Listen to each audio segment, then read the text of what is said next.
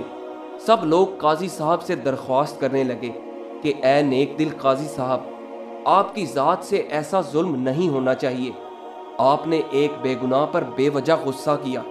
قاضی صاحب نے لوگوں سے مخاطب ہوتے ہوئے کہا، اے دوستو، اب وہ وقت آن پہنچا ہے کہ اس کا چھپا ہوا بھید ظاہر ہو۔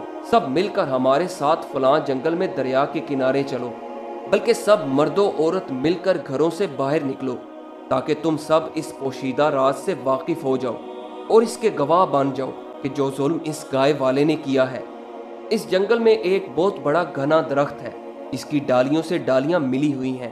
اس تناور درخت کے نیچے ایک آدمی کا قتل کیا گیا ہے اور واقعہ یہ ہے کہ اس بدبخت گائے والے نے کچھ عرصہ قبل اپنے مالک کو قتل کر دیا تھا اور اسے گھنے درخت کے نیچے دفن کر دیا تھا۔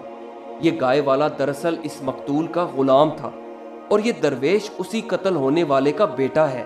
چونکہ اس وقت یہ بالکل ناسمجھ بچہ تھا اسی لیے بے خبر رہا۔ گائے والے نے اپنے مالک کو قتل کرنے کے بعد سارے مال پر قبضہ کر لیا اور اپنے مالک کی لونڈی سے شادی کر لی۔ میں نے اسی وجہ سے ایک ایک کر کے حکم جاری کیا کہ اگر خدا نے اس ظالم کی پردہ پوشی کی ہے تو اسے بھی اپنے رب سے حیا کرنے کے لیے ایک موقع دیا جانا چاہیے، کیونکہ اس گائے والے کی بیوی اس درویش کے باپ کی لونڈی تھی۔ لہٰذا یہ فیصلہ بالکل درست ہوا کہ اب اس کی بیوی اس درویش کی لونڈی ہے